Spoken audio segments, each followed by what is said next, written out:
नमस्कार, FM news देख रहे हैं आप। मैं हूं आपके साथ प्रतीक्षा चहल। देश दुनिया की बात करेंगे। सबसे पहले बात उन बड़ी खबरों की जिन्होंने आज दुनिया भर में हलचल मचाई है। जी हां, हमारे पड़ोसी देश पाकिस्तान में राजनीतिक अस्थिरता के बीच में आज नाटकीय घटनाक्रम देखने को मिला। एक तरफ जहां पर प्रधानमंत्री इमरान खान की सिफारिश के बाद राष्ट्रपति ने संसद को भंग कर दिया, तो वहीं दूसरी ओर विपक्षी पार्टियों ने इस फैसले को मानने से इनकार कर दिया।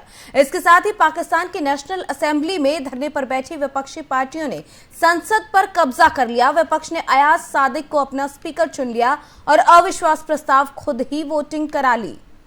विपक्ष का कहना है कि अविश्वास प्रस्ताव के पक्ष में 195 वोट पड़े हैं। वहीं इन सब राजनीतिक हालातों के बीच में सुप्रीम कोर्ट एक्शन में आ गया है। सुप्रीम कोर्ट ने मामले की सुनवाई के लिए एक स्पेशल बेंच गठित की है।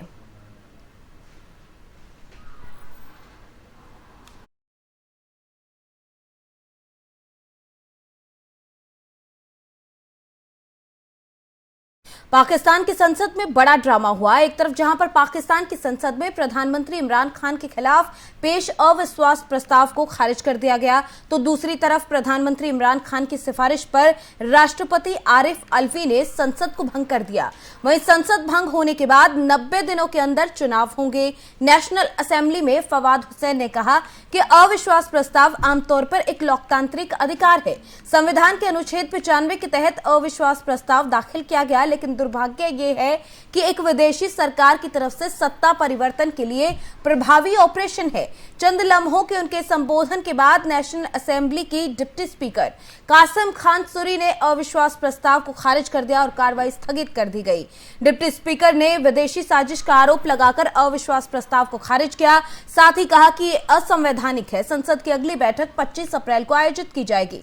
वहीं संसद में अविश्वास प्रस्ताव खारिज होने पर स्पीकर अरशद कैसर ने क्या कुछ कहा है, सुनिए जरा। अदम-ए-एतमाद की तहरीक आइन, कानून और रूल्स के मुताबिक होना जरूरी है। किसी गैर मुल्की ताकत को यह हक नहीं कि वो साजिश के तहत पाकिस्तान के अवाम की मुंतखब हुकूमत को गिराए। वजीर कानून ने जो नुकात उठाए हैं वो दुरुस्त है, वैलिड है। लिहाजा मैं रूलिंग देता हूं कि अदम-ए-एतमाद की करारदाद आइन और कौमी मुख्तारी व आज़ादी से मुनाफी है और रूल्स और ज़ाब्ते के खिलाफ है। ये करारदाद में मुस्तरद डिसअलाउ करने की रूलिंग देता हूं। ईवान की कार्रवाई रोक।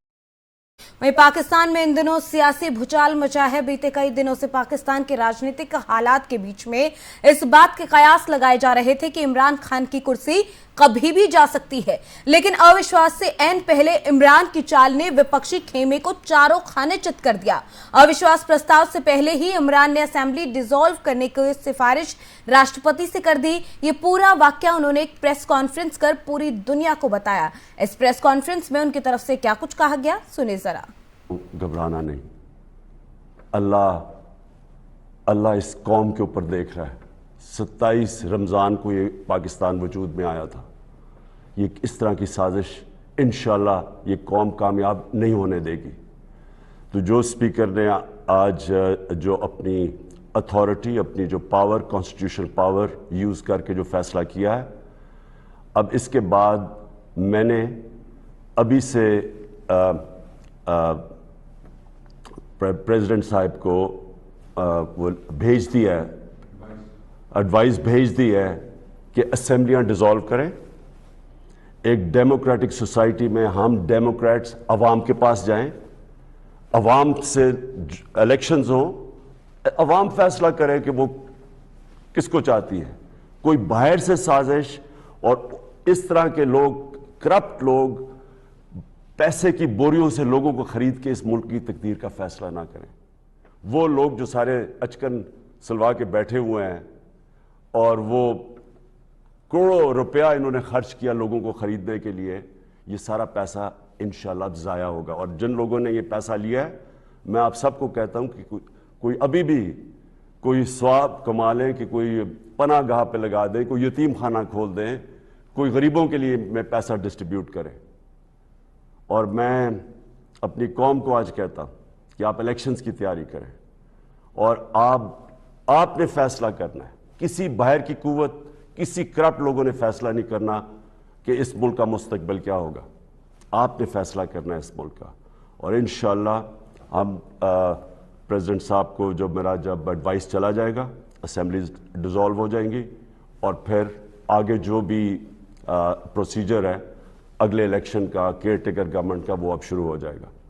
मैं अपनी कौम को मुबारक देता हूँ और मैं अल्लाह का शुक्र अदा करता हूँ कि इतनी बड़ी साजिश जो मुल्क से की जा रही थी, एक इलेक्टेड 22 करोड़ की कौम जिसकी इलेक्टेड हुकूमत को गिराने की कोशिश की गई है, इस साजिश से वो आज एक तरफ जहां पर इमरान खान आखिरी पलों में अपनी कुर्सी बचाने में कामयाब रहे तो इस जीत का जश्न मनाया जा रहा है, तो दूसरी तरफ सभी विपक्षी दल इस फैसले के विरोध में उतर आए। सभी नेशनल असेंबली में ही धरने पर बैठ गए और इमरान खान के खिलाफ नारेबाजी की गई।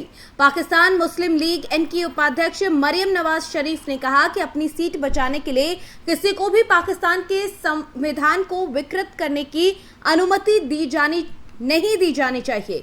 उन्होंने कहा कि अगर इस पागल और जुनूनी व्यक्ति को इस अपराध के लिए दंडित नहीं किया जाता तो आज के बाद इस देश में जंगल का कानून लागू होगा। उन्होंने फैसले को गलत बताया और लड़ाई जारी रखने की बात कही। वहीं डिप्टी स्पीकर की तरफ से अविश्वास प्रस्ताव को खारिज करने के बाद विपक्षी दल धरने पर बैठ गए। विपक्षी दलों के नेता गुस्से में हैं। सभी नेता संसद में धरने पर बैठे। साथ ही उन्होंने अब सुप्रीम कोर्ट जाने का फैसला किया। उन्होंने सरकार के इस कदम की आलोचना की।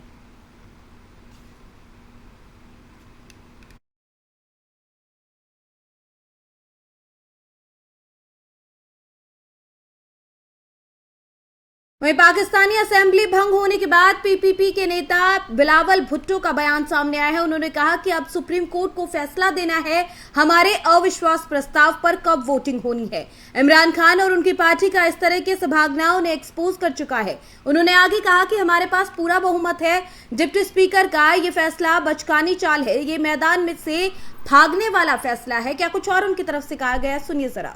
बिस्मिल्लाहिर्रहमानिर्रहीम, अस्सलाम वालेकुम। जैसे पूरी दुनिया को पता है, पूरा पाकिस्तान को पता है और आज खुद वजीर आजम, स्पीकर, बाकी सब ने देख लिया कि ऑपोजिशन का तादाद मुकम्मल था। हमारे पास अक्सरियत है कि हम वजीर आजम को अदम एतमाद में शिकस्त दिलवाए। आज ये नजर आते हुए आखिरी मौके पे स्पीकर साहब ने गैर आईनी काम किया है। पाकिस्तान का आईन तोड़वाया गया है। पाकिस्तान के आईन को तोड़ने का सजा वाज़ेह है। अदम एतमाद का वोटिंग आज ही होना है आईन के मुताबिक। यूनाइटेड ऑपोजिशन ने यह फैसला किया है कि हम नेशनल असेंबली में धरना देंगे जब तक हमारा आईनी हक ना दिया जाए, और हम अपना लॉयर से इस वक्त आज ही अभी सुप्रीम कोर्ट पहुंचेंगे कि हमारा पोलिंग, हमारा अदम एतमाद का वोट आज ही किया जाए। अदम एतमाद वजीर आजम साहब के खिलाफ जमा हो चुका है। वो पार्लियामान को डिसॉल्व भी नहीं कर सकता है। अदम एतमाद का मुकाबला करना पड़ेगा। स्पीकर साहब अगर ये सोच रहा है कि वो हाउस फरोग भी कर सकता है, हमने स्पीकर साहब के खिलाफ भी अदम एतमाद जमा करके ये ऑप्शन भी उनसे छीना है। वाहिद रास्ता जो आईनी और जमहूरी रास्ता है वो ये है कि सुप्रीम कोर्ट ने फैसला देना है कि हमारा आज ही अदम एतमाद का वोट होगा। ये बचकाना हरकत, ये मैदान से भागना इमरान खान ने अपने आप को एक्सपोज कर चुका है।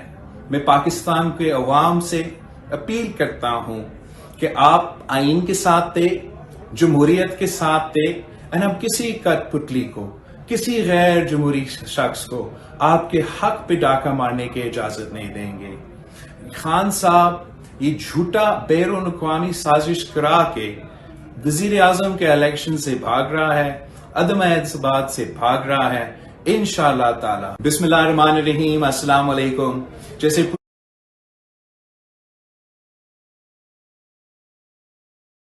आपने कि किस तरीके से पड़ोसी देश में सियासी भूचाल मचा है और इसी खबर पर चर्चा करेंगे। हमारे साथ 3 मेहमान यहाँ पर जुड़ गए हैं।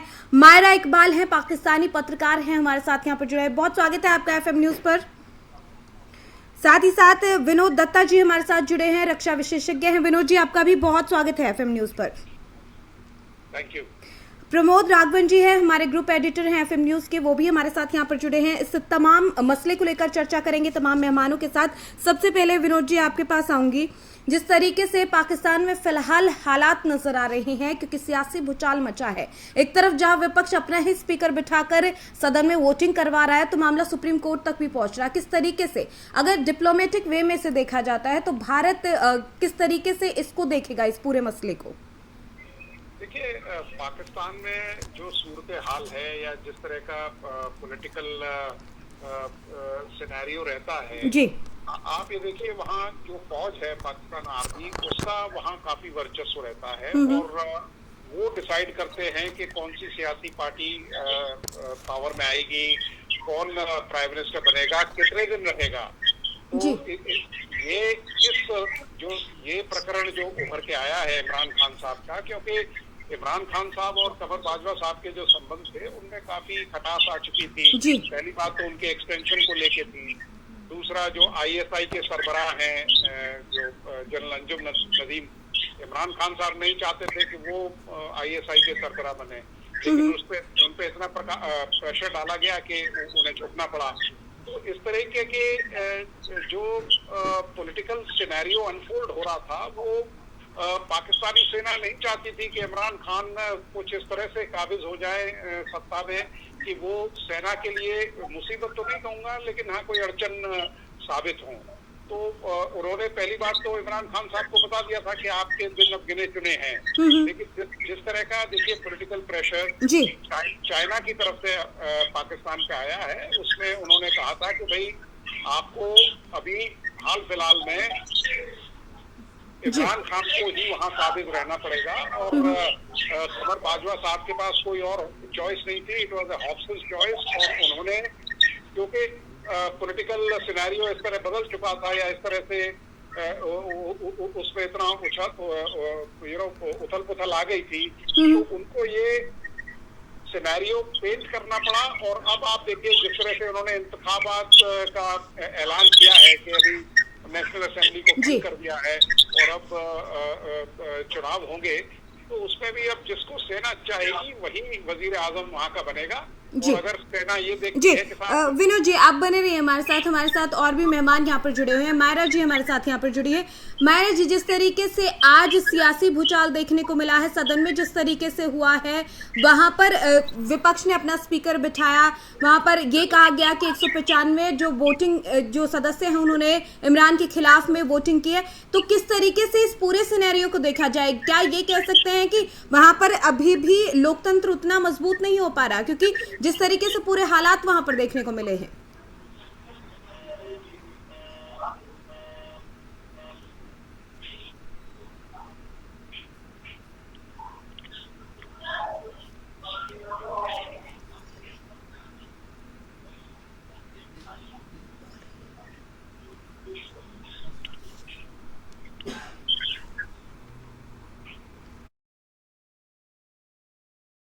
जी आपको आवाज मिल पा रही है मेरी?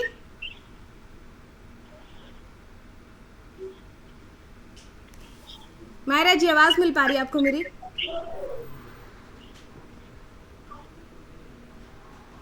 लगता है आवाज नहीं पहुंच पा रही है। अपने मेहमान से दोबारा जुड़ने की कोशिश करेंगे। इसी बीच में हमारे साथ प्रमोद राघवन जी भी जुड़े हुए हैं। प्रमोद जी, जिस तरीके से आज हालात पाकिस्तान में देखने को मिल रहे हैं, वहां पर जिस तरीके से पूरा मसला हर मिनट ये कह सकते हैं कि वहां पर हालात बदल रहे हैं। अब मामला सुप्रीम कोर्ट में भी है, कुछ वक्त में ही वहां पर सुनवाई भी शुरू हो जाएगी। तो पूरे मसले को किस तरीके से देखें, क्योंकि जो पत्रकार होने के नजरिए से आपका इस पूरे मसले को लेकर क्या राय है आपकी इस पूरे मसले को लेकर? देखिए प्रतीक्षा, बहुत इंपॉर्टेंट बात है कि इमरान खान ने ये जो कदम उठाया ये मास्टर स्ट्रोक होगा या आत्मघाती कदम होगा।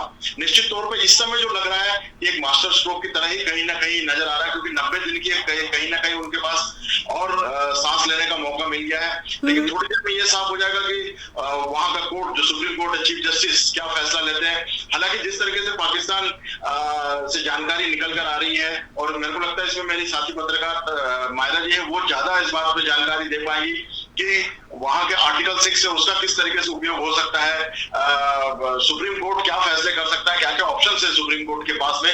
लेकिन सबसे बड़ी बात जो यहाँ पर ये निकल के आ रही है कि इमरान खान को इस समय कुछ घंटों की सांस है या 90 दिन में वो एक तरीके से सरकार में वापसी करती है। जो पाकिस्तान के पिछले कुछ महीनों से जो उथल पुथल चल रही है, लगातार एक अनस्टेबल जो लगातार अंतर्राष्ट्रीय मंच पे जा रही है, छवि खराब हो रही है। और सबसे बड़ी बात यह है कि अमेरिका से एक बहुत बड़ा पंगा इमरान खान ने ले लिया है, बिल्कुल ओपन तौर पर। इसके क्या मायने निकलेंगे, ये एक बहुत बड़ी चीज जो इस पर न केवल पत्रकारिता जगत बल्कि पूरा अंतर्राष्ट्रीय डिप्लोमेसी में भी ये चीजें बहुत बारीकी से देखी जाएंगी। क्योंकि लगातार हम कुछ महीनों से लगातार देख रहे हैं कि इमरान खान रूस गए, उसके बाद फिर वो लौटते हैं, उनकी बयानबाजी लगातार चलती रही। इसके बाद विपक्ष ने जिस तरीके से एकजुट हुए, उनके साथी पार्टियों ने जब साथ छोड़ना शुरू करा, लेकिन आज जिस तरीके से आखिरकार एक चीज तो साफ निकल के आ गई कि उनके पास संसद के अंदर कहीं ना कहीं नंबर्स का गेम जो था वो नहीं रहा उनके साथ। तो अब अगले 90 दिन में बात जाती है या अभी थोड़ी देर में सुप्रीम कोर्ट के चीफ जस्टिस का क्या फैसला होता है, उससे पूरी स्थितियां साफ होगी। बिल्कुल बिल्कुल। प्रमोद जी हमारे साथ मायरा लगातार जुड़ी हुई है। मायरा जी, अब आपको आवाज मिल पा रही है मेरी?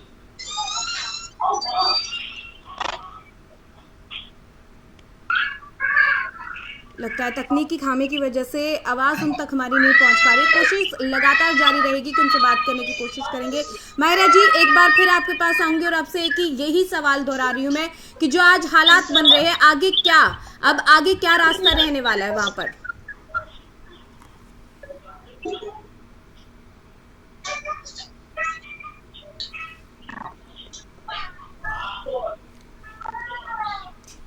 लगता है संपर्क उनसे, हम कोशिश कर रहे हैं तकनीकी खामी को दूर करने की और हमारे जो पाकिस्तान से पत्रकार जुड़े हैं उनसे बात करने की। इस बीच में हमारे साथ लगातार विनोद जी जुड़े हुए हैं। विनोद जी, जिस तरीके से अभी आपने प्रमोद जी को भी सुना, उनकी तरफ से भी ये कहा गया कि हालात जिस तरीके से वहां पर दिखाई दे रहे हैं उसमें अभी आगे क्या स्थिति रहेगी वो ये देखने वाली है कि कुछ वक्त के लिए यहाँ पर सांस लेने का मौका इमरान को मिला है या फिर अभी 90 दिन का वक्त उनके पास होगा सुप्रीम कोर्ट में, क्योंकि मामला चल रहा है। लगातार बयानबाजी बाकी तरफ से भी हो रही है और ऐसे में जो इमरान की तरफ से पाकिस्तान को, जो पाकिस्तानी प्रधानमंत्री की तरफ से अब तक बयानबाजी देखने को मिली, चाहे वो रशिया के मैटर पे हो, अमेरिका के मैटर पे हो, किस तरीके से उस बयानबाजी का असर देखेंगे? क्योंकि ये कहा जा रहा है कि वो फौज से दूर इसी बयानबाजी की वजह से हटते हुए नजर आ रहे हैं।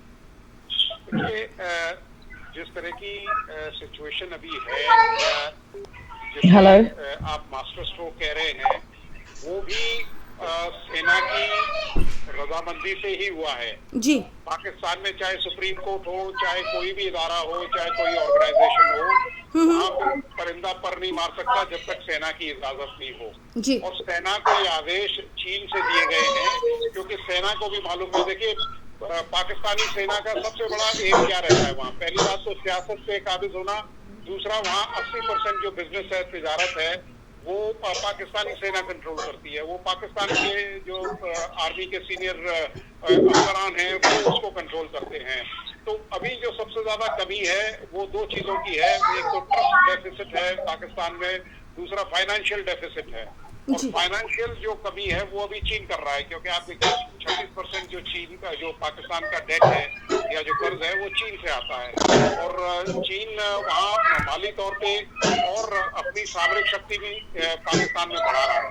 तो ये आदेश, मेरा अपना ये अनुमान है कि चीन से आए हैं और उन्होंने कहा है कि सियासी बवाल को यही इसको विराम दिया जाए। और इसमें जैसा प्रमोद जी ने बहुत वजह फरमाया कि भाई आप इनको 3 महीने मिल जाएंगे, जिसमें इमरान खान साहब भी ये सोच सकते हैं, पाकिस्तानी सेना भी ये सोच सकती है कि अगला कदम क्या लिया जाए। और उसके बाद अगर चुनाव कराए जाते हैं तो वो भी सेना की देखरेख में होंगे और जिसको सेना चाहेगी उसी का इंतखाब होगा और वजीर आजम। जी जी, प्रमोद जी आपके पास आऊंगी, क्योंकि देखिए लगातार बात ये भी चल रही है कि बयानबाजी का दौर भी शुरू हो गया और ऐसे में कहा जा रहा है कि ये जो कदम है उसको लेकर ये लोकतंत्र में सही कदम नहीं है। अभी कुछ देर पहले मरियम नवाज का भी ट्वीट आया था, उनकी तरफ से भी कहा गया, पागल जुनूनी बताया गया इमरान को। तो तमाम तरफ से ये कहा जा रहा है कि एक तरफ जहाँ फौज से दूर होने की बात कर रहे हैं, एक तरफ दूसरी तरफ बाकी पार्टियां लोकतंत्र पर हमला ऐसे बता रही हैं। देखिए, जो भी हो रहा हो, लेकिन पाकिस्तान की इस समय खासतौर पे इमरान खान की बात करूंगा। जिस तरीके से विनोद जी ने बिल्कुल सही कहा कि पाकिस्तानी सेना के बिना कोई भी कदम वहां पे पत्ता नहीं हिलता, इसमें कोई डाउट वाली बात नहीं है। जिस तरीके से बाजवा ने जाकर उनसे 3 घंटे मुलाकात की, 2 बार मुलाकात की, कुछ ऑफर की बात हुई, अंदरूनी खाने में क्या निकल कर क्या बातें हुई ये तो नहीं पता, लेकिन फिर भी मोटे मोटे तौर पे उनको एक फार्मूला दिया गया कि उसी फार्मूले पे आगे बढ़ने के लिए निश्चित तौर पे कहा गया। अगर इमरान खान की पॉलिटिक्स की बात करें तो शुरू में जब वो आए तो वो थोड़ा सा उन्होंने दूरी बनाई, उन्होंने लगा कि पाकिस्तानी सेना से थोड़ा दूरी बनाएंगे, लेकिन पाकिस्तान की राजनीति में पाकिस्तानी सेना से दूरी बनाकर कोई राजनीति नहीं कर सकता, सरकार नहीं चला सकता। ये हर कोई जानता है, इसमें कोई रॉकेट साइंस अलग से कुछ नहीं है। लेकिन फिर भी जिस तरीके से इमरान खान को जब सरकार जाते दिखी, फिर घुटना टेकने पड़े, फिर बाजवा उनके पास आए। अब बाजवा इस समय बहुत की रोल में भी है, क्योंकि अगर दोबारा चुनाव होते हैं तो इमरान खान को जो है वो सेना की मदद लगनी है, और बाजवा इस समय पूरी तरीके से की पोजीशन पर है। लेकिन थोड़ा सा इसमें जो पेच है सुप्रीम कोर्ट वाला, हालांकि मुझे लग नहीं रहा कि कोई बड़ी बात वहां से निकल के आएगी। हाँ, वो बड़ी बेंच को आगे मामला ट्रांसफर भी कर दिया गया है। बिल्कुल देखिए, ये चीजें जो है पाकिस्तान में कुछ चीजें आईवॉश भी होती है, कुछ चीजें आईवॉश भी होती है तो दिखाया जाता है, क्योंकि बिहाइंड द कर्टन कुछ रूलर्स अलग हैं, कुछ तरीके अलग हैं, और पाकिस्तान में ये सब चीजें वहां पे एक तरीके से जायज है। हम अंतर्राष्ट्रीय मंच पे कई बार देखते रहे हैं, और इसी वजह से पाकिस्तान कहीं ना कहीं अंतर्राष्ट्रीय मंच पर हमेशा नीचा देखते रहा है।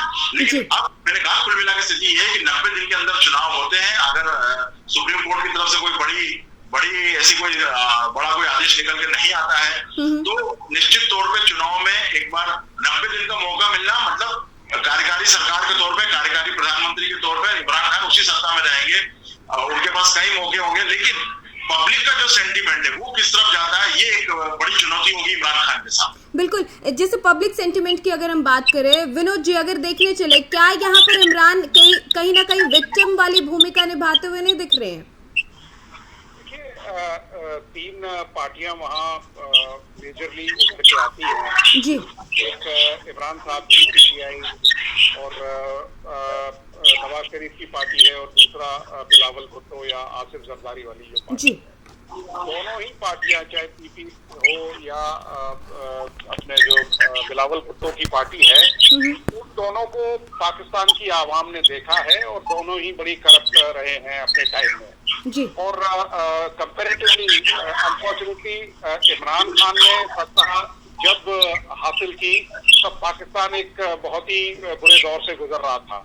2018 के बाद अगर आप देखें, उन्होंने 22 बार IMF से गुहार लगाई है कि मुझे माली इमदाद दी जाए।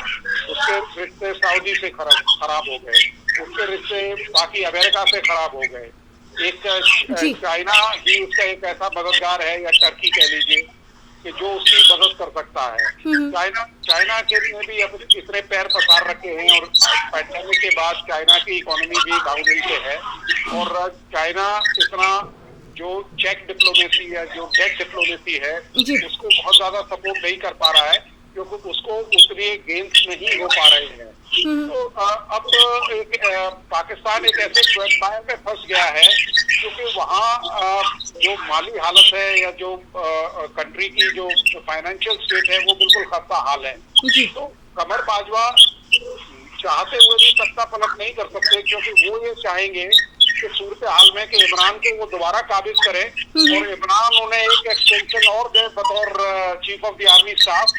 तो क्योंकि एक एक्सटेंशन उन्हें ऑलरेडी मिल रखी है, एक और मिल जाती है, तो वो एक तरह से वो चीफ मार्शल लॉ एडमिनिस्ट्रेटर ही है, क्योंकि सूडो फ्रंट पे केवल इमरान खान है, बाकी बैकसीट ड्राइविंग तो वही कर रहे हैं जी। तो मेरा ये अनुमान है कि वो इस चीज को ज्यादा फेवर करेंगे, क्योंकि इसमें क्या है कि इंटरनेशनल लेवल पे भी उनकी कोई मजम्मत नहीं होती है। कमर बाजवा फिर भी अपने ड्राइविंग सीट पे हैं, और इमरान खान उनके हाथ में जैसे पपेट सरकार पहले थी, वो अभी बदस्तूर चलती रहेगी जी।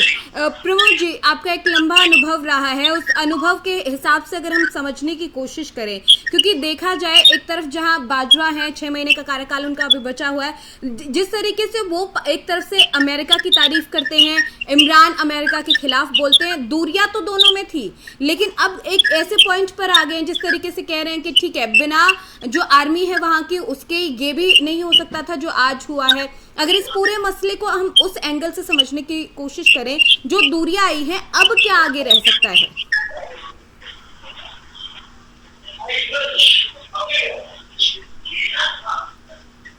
प्रमोद जी,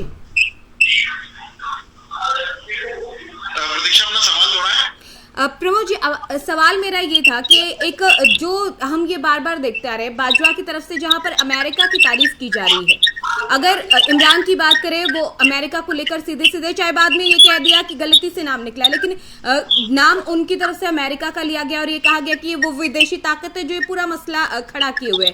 तो ऐसे में दूरियां तो कहीं ना कहीं साफ साफ दिख रही थी, लेकिन अब वो एक पॉइंट पर यहाँ पर आ गए हैं कि ठीक है, आर्मी के सारा घटनाक्रम आज जो हुआ है आर्मी की शहर से हुआ है, तो अब उन दूरियों के बाद आगे क्या रहेगा? देखिए, अगर हम पॉलिटिक्स की, पाकिस्तान पॉलिटिक्स की बात करें तो कुछ समय पहले तक जिस तरीके से इमरान और बाजवा कभी पास आते हैं कभी दूर जाते हैं, अब जब सत्ता हाथ से खिसकती दिख रही है तो बाजवा के करीब है। अगर आप ये देखेंगे जब यूक्रेन और रशिया का युद्ध हो रहा था उसके ठीक पहले इमरान खान रशिया गए हुए थे, तो निश्चित तौर पे जब रशिया से जब इमरान खान कहीं ना कहीं करीबियत लाने की कोशिश कर रहे थे, वो अमेरिका को पसंद नहीं आती और वो अमेरिका के खिलाफ इमरान खान ने लगातार बोलते भी रहे। बाजवा के साथ मजबूरी है कि एक बहुत मोटा पैसा अमेरिका जो है रक्षा करने के लिए पाकिस्तान को मुहैया है।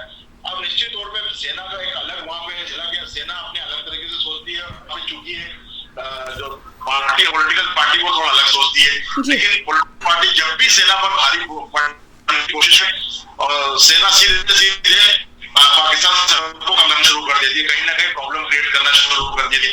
तो निश्चित तौर पे ये बहुत बड़ी पाकिस्तान की और टकराहट है, ये अंतर्राष्ट्रीय और उनको कहीं ना कहीं हमेशा न केवल नीचा साबित करता है बल्कि पाकिस्तान की तरक्की को भी इसी वजह से भी कहीं ना कहीं पाकिस्तान लगातार बैकफुट पर है। अंतर्राष्ट्रीय मंच पर भारत से कई तरीके से मात खाता रह जाओ, डिप्लोमेसी की बात करें या तरक्की की बात करें या किसी भी तरीके से बात करें, तो निश्चित तौर पर चाहे पीओके वाले मामला हो, इन में पाकिस्तान का रोना रोता है, वो इमोशनल एक हमेशा अपने के सामने कुछ ना कुछ क्रिएट करने की कोशिश करता है, लेकिन भारत हमेशा सख्त पक्ष लेकर अंतर्राष्ट्रीय स्तर पर जाता है। पाकिस्तान हमेशा को सरकार बचाना है तो निश्चित तौर पे भाजपा की बात मानना पड़ेगी, जहां तक लेकिन वही है कि जितना अभी विपक्षी पार्टियां जिस तरीके से जो बड़े नेता कह रहे हैं कि वो सब चुनाव के लिए तैयार है, अब उनके भी बयान आने शुरू हो गए कि हम चुनाव की तैयारी करेंगे, चुनाव लड़ेंगे, जनता हमारे साथ है। तो निश्चित तौर पे मुझे अब लगता है कि पाकिस्तान की इस पॉलिटिक्स को स्थिर करने के लिए चुनाव सही तरीके से 90 दिन के अंदर हो जाना चाहिए ताकि स्थिति साफ हो। अंतर्राष्ट्रीय मंच में मुझे लगता है कि पाकिस्तान की शायद फिर एक छवि जो मुझे नहीं लगता इतनी जल्दी सुधरेगी, लेकिन फिर भी हम एक गंभीर विषय के तौर पर, चर्चा के तौर पर अगर हम इसको देखें तो निश्चित तौर पे एक आम चुनाव वहां पर बहुत जरूरी है, और जो भी नई सरकार आती है या इमरान भी वापस आते हैं तो पूरी मेजोरिटी के साथ आएंगे, तब फैसलों में कहीं ना कहीं एक पारदर्शिता होगी, कुछ ना कुछ काम हो सकते हैं, उम्मीद कर सकते हैं। लेकिन पिछले कुछ सालों का इतिहास है कि वहां पर ये ऐसी उम्मीदें बेमानी है क्योंकि सेना का इतना ज्यादा दखल रहता है। विनोद जी, जिस तरीके से अगर हम देखें भारत के डिप्लोमेटिक वे से इस पूरे मसले को अगर देखते हैं तो कितना असर भारत पर इस पूरा जो सियासी खेल वहां पर चल रहा है? भारत तो हमेशा ये चाहता है कि जो उसके नेबरहुड है वो शांत रहे या वहाँ एक स्टेबल गवर्नमेंट रहे, बट अनफॉर्चुनेटली अगर आप पाकिस्तान में देखें तो करीब 22 चीफ मिनिस्टर 22 प्राइम मिनिस्टर ऐसे हैं जिन्होंने अपना कभी टर्म ही नहीं पूरा किया, और 4 साल से ऊपर जिन वजीर आजम ने अपना कार्यकाल पूरा किया है वो केवल 3 या 4 लोग हैं। तो वहाँ जैसा मैंने आपको पहले कहा था कि वहाँ तो आर्मी का जो बोलबाला है या वर्चस्व है या जो पूरी सियासत है वो आर्मी के जो चीफ होते हैं या जो वो कोर कमांडर होते हैं या ISI का जो चीफ होता है वो उसको कंट्रोल करता है, और पाकिस्तानी सेना कभी नहीं चाहेगी कि उसके पाकिस्तान के रिश्ते भारत से मधुर रहें, क्योंकि पाकिस्तान में 2-3 चीजें हैं। पहली बात तो कश्मीर कार्ड एक बहुत बड़ा इम्पोर्टेंट कार्ड है। दूसरी चीज देखिए, सेंट्रल एशिया के लिए अगर कोई फुटहोल्ड अगर अमेरिका को चाहिए तो वो पाकिस्तान में है, क्योंकि अफगानिस्तान स्टेबल नहीं है।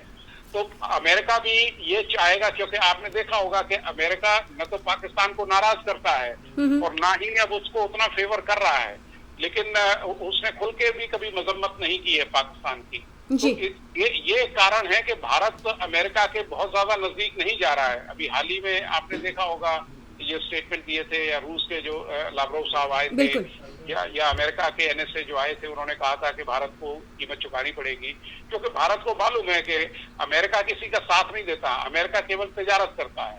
तो भारत, पहली बात तो देखिए, भारत चाहेगा कि एक स्टेबल गवर्नमेंट वहां रहे, और अगर इस तरह की कोई इंस्टेबिलिटी वहां रहती है तो वो भारत के लिए भी ठीक नहीं है, क्योंकि भारत जब पाकिस्तान चाइनीज इंस्ट्रक्शंस पे भारत को अनस्टेबल करने की कोशिश करेंगे, वो कश्मीर में इंसर्जेंसी को ऑयल करते रहेंगे या उसको सिमर करते रहेंगे, वो पंजाब में इंसर्जेंसी का खाता खोलना चाहेंगे। तो इन सब चीजों को ध्यान में रखते हुए भारत के लिए ये काफी मुफीद है कि ये जो प्रेजेंट सरकार है यही चलती रहे, मतलब या इसी फॉर्म में ये दोबारा चुनाव लड़के आए, क्योंकि वहां अगर एक प्रॉपर मिलिट्री सरकार रहती है तो वो जरूर कश्मीर कार्ड को खेलेगी और एक अनस्टेबल वादी कश्मीर का सामना हमें करना पड़ेगा। जी चलिए, आप दोनों ही मेहमानों का बहुत शुक्रिया, क्योंकि वक्त हमारे पास कम है, तो आप दोनों का बहुत शुक्रिया, आप चर्चा का हिस्सा बने। प्रमोद जी आपका भी बहुत शुक्रिया, विनोद जी आपका भी बहुत शुक्रिया अपना कीमती वक्त यहाँ पर देने के लिए और चर्चा का हिस्सा बनने के लिए।